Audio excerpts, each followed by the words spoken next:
I never thought my life would come to this point where I would be so viciously betrayed by my husband, who I had loved and trusted for years. I've been married to my husband for almost 3 years now, after dating for 4 years, so we've been together for almost a decade now. While we were dating, he had a gambling problem. It got pretty bad for a while and we almost broke up over it, but he honestly put in work to recover and really got his act together. By the time we got married, I was convinced that he would never put us through those difficult times again. Boy, was I wrong. Our third wedding anniversary is coming up in a few months, but I'm hoping we'll be divorced before that. Recently, I found out that he had gone behind my back and taken debt in my name, and my whole life turned upside down. I was planning to start a family with this man, and he had slipped back into his gambling habits, completely blindsiding me and lying to my face for months. I'm left with a huge financial burden that I couldn't handle, and I knew that I had to take drastic steps to protect myself and my future. So I'm getting a divorce to get rid of this man once and for all. It all started when I received a call from a debt collector asking me to repay a loan that I had no idea about. I was shocked and confused, and I immediately confronted my husband about it. He tried to play it off, saying that it was a mistake, but I knew that something was off. I started digging around and found out that he had taken out several loans and credit cards in my name without my knowledge or consent. He had even forged my signatures on multiple documents. I was devastated. Not only was I left with a mountain of debt, but my credit score was also ruined. I knew that I couldn't continue living like this, so I demanded a divorce. My husband was initially trying to fight my decision, but he knew that he had messed up. He didn't fight me on it, and we started the process of getting a divorce. Meanwhile, I had to go through hell with the debt collectors and the bank. I had to alert everyone about this being a case of identity theft and even filed a police report because some of the banks required a police report. Simply put, it was the worst time of my life, and I still get nightmares about the whole situation. The divorce is still not finalized, and the amount of legal complications I'm in is just insane to even think about. With the help of my lawyer, I started the process of separating my finances from my husband's. It was a long and difficult process, but I knew that it was necessary. I also worked with the debt collectors to negotiate a payment plan that I could afford. It wasn't easy, but I was determined to get out of debt and start fresh. So all this has been going on for the last 5 months. But the reason I'm writing this post is that last week my husband's business partner showed up at my door out of the blue. I've known him for a while now because he's an old friend of my ex's, and they've been in business together for the last few years. I am by no means close to him, though, so when I opened the door and saw him standing there, I had no idea what to expect. He apologized for showing up randomly and then started thanking me for what I had done, and I was just baffled. So, long story short, apparently, my husband and this guy had been stealing from the business as well, but they had been covering it up well.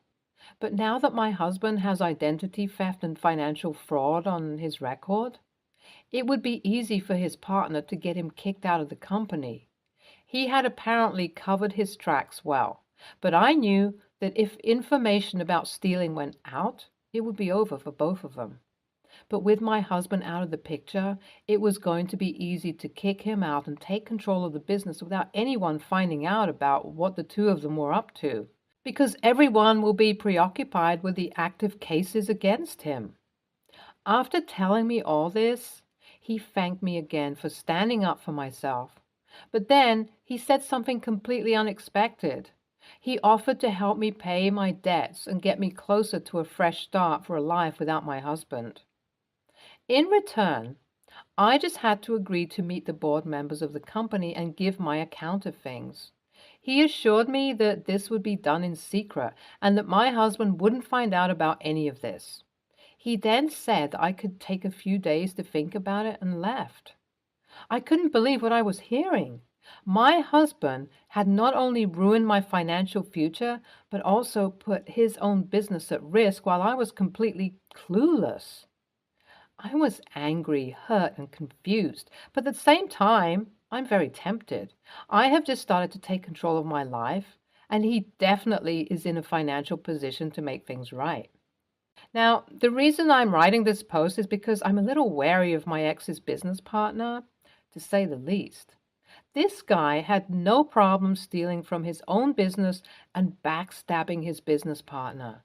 I don't even know why he wants to help me, and I'm afraid he has ulterior motives. At the same time, I am in desperate need of money because at this point, it would probably take me years to get my finances under control, and this could potentially ruin my future forever.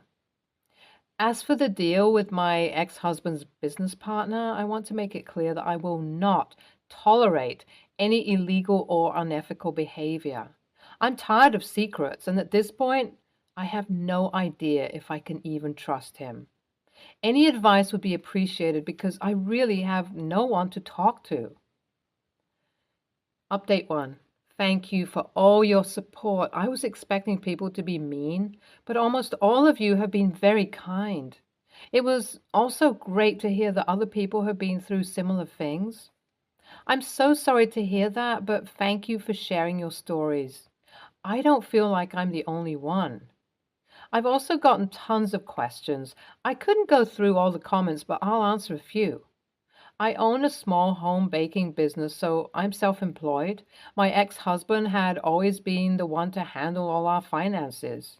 He paid the bills, he handled the mortgage for our house and everything. I understand now that wasn't very smart of me, but honestly, that's just how things turned out in the relationship, and I never questioned it. We don't have any children, which I'm incredibly thankful for now because that would have made things so much worse than they are right now. Many people asked if there was no way for me to get the loans forgiven. Unfortunately, the laws around spousal identity theft aren't very strong, and although most of the lenders have agreed to be flexible with the repayments, since everything is under my name, I have to pay the loans myself. As for taking legal action against my husband, I simply cannot afford that. The mountain of debt I am under hardly leaves anything for me to get by, let alone an expensive lawsuit. It's unfair, but those are the cards I've been dealt with. I'm still thinking about the offer made by his business partner. The guy is definitely shady, but at this point, I don't have a lot of options anyway. I might just go ahead and take the money. I'll deal with the consequences later if any appear. Update 2. Hi guys. It's been a few days since my last update, and I've contacted my ex's business partner and let him know that I'm willing to cooperate with him and speak with the board members. I'm still wary of him, and I think he can tell because he keeps reassuring me that this will be a one-time thing and that he'll never reach out to me after this. We've discussed quite a bit about the money, and the amount he's offering will pay nearly half of my debt off. I don't think I even need to say anything about what a huge blessing that would be to me. I know this is probably a risk, but it's a risk I'm willing to take. I mean, I'm already pretty much in the worst position I've ever been in my life, so I think it would be smart to just take the money. I just hope my ex doesn't find out about this little arrangement and everything goes smoothly without the two of us interacting. Update 3. I've been getting constant requests from you guys about an update. Sorry it took me so long, but I've just been caught up with everything. I'll keep things brief and hopefully I'll cover most of your questions. I did attend the meeting with the board members and told them everything with all the evidence I could get. This obviously painted my ex in a very bad light, and he has been asked to resign from his post. I see this as a win, although this is nothing compared to what he did to me. It is still immensely satisfying. I did receive the money almost immediately after the meeting, and I'm so happy to say that I paid off some of the debtors. My ex's business partner even offered to help me with a lawsuit against my husband, but I've decided that it's best to keep a distance from him. As of now, my ex has no idea about my involvement with him, getting sacked, and I'd like to keep it that way. We're also officially divorced now, which is a huge relief. I'm happy to say that I got the house in the divorce.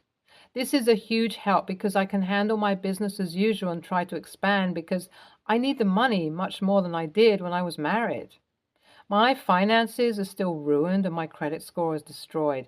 I don't even know how long it'll take me to recover, but I'm hopeful that I'll get through this. I hope this nightmare helps you guys to remember to always keep a very close eye on your finances and avoid the stupid mistakes I made. Thanks for reading along. This is such a terrifying lesson. I'm so sorry for what happened to you, OP. I hope you don't blame yourself and recover from this as best you can. I think it was a good move to take the money, and it doesn't seem like your ex's business partner will bother you in the future. The fact that this happens to so many women is horrifying. I cannot even imagine how selfish someone has to be to abuse their spouse's trust like this and destroy their lives. I'd even suggest taking up your ex's business partner's offer on the lawsuit, but I understand why you were reluctant. Either way, take care, OP, and good luck with everything. Next story. I, 50, female, have been in a relationship with my husband, 52, male, for several years. We've been married a year and there has been many gift-giving situations throughout. I've always been the one to make things happen. Someone wants something, I figure out how to get it done. I've always been involved in the gift selection process for his children who are both in their mid-late 20s, one male, one female. On my side of the family, we've never done the step words, and as it pertains to them, it's always been the kids or our kids. I've used it in this title in case you feel it's pertinent. So here is my issue. In each of these instances, I do not get a thank you. I barely get a vague acknowledgement. I did get an awkward, thanks, I guess, on one birthday. Gift giving has been mostly initiated, pre-planned by me. I usually enjoy it. I know it's not that the gifts have not been good gifts. I have overheard on more than one occasion one of both of them bragging about what their dad got them and how he's really stepped up his gift-giving game these days. It's hurtful. There's a lot of real estates between a hearty pat on the back and the disrespect I feel. Something in the middle would be nice. I pay attention throughout the year to what they state their current interests are, an item they drool over, causes they like to support, etc. And what I would give for just a look me in the eye thank you sometimes. Most recently, I had a baby shower and there were multiple tables full of gifts from 55 different people. 54 of them gave a thank you. Guess who didn't? The slight was so obvious that another woman turned around, laughed, and said, "They didn't say it, so I will. Thank you." Yeah, not funny, but I'll play it off. It's all good, haha, pregnancy brain. I got excited about gift giving and how much they'll love something, and I just end up feeling lousy afterwards. Honestly, now that I'm typing this out, I realize that they know proper etiquette. It really is that they just don't think it applies to me for some reason. So, AITA for telling their dad that I will never disapprove of any money he wants us to spend on anything he wants to give to his children.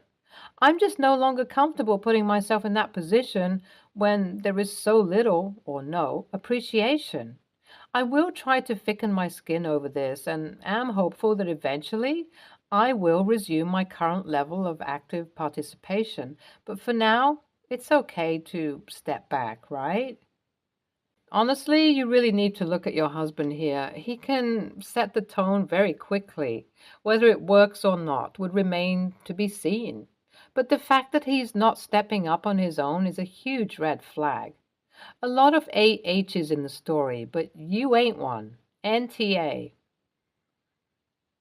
NTA, you really need to stick to your guns on this one. Your husband has really failed you and should support you 100% on this.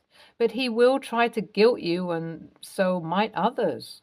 Seriously, don't go buy any gifts for them. Buying them great gifts has certainly not gained even a basic modicum of respect. And that goes for the recipients and for your husband. Some life lessons are best learned the hard way. Next story. My mom married Jason 2 years ago. My sister and stepsister were both 13, female, and I was 14, male. Dad was MIA when my sister and I were babies. Mom's had a few relationships since then, but Jason is the first husband she's had. Jason's daughter is Riley. Riley's mom abandoned her when she was a baby, too. Her mom died at some point, but she only found in November. She'd never met her mom, but it was hard on her. Ever since Riley found out her mom was dead, my mom has been trying to get her more friends to school. She's friends outside of school, but none are actually in school. She wanted my sister to invite Riley into her friendship group, and my sister said no. Riley and my sister do not like each other. From the first time we met, the two of them have had their issues. It bothers Mom that my sister won't let it drop. It started to get seriously tense between my mom and my sister. Mostly because my sister was hanging out with her friends one day and Mom asked them if Riley could join in. This was outside of school. And my sister's friends said no, since Riley isn't their friend and because my sister doesn't like her. Mom said my sister didn't mind. My sister said she did mind and she would rather stay alone in her room than hang out with Riley. Mom told her she was turning into a real bully, and Riley was her sister and she should be trying to help her through her difficult time.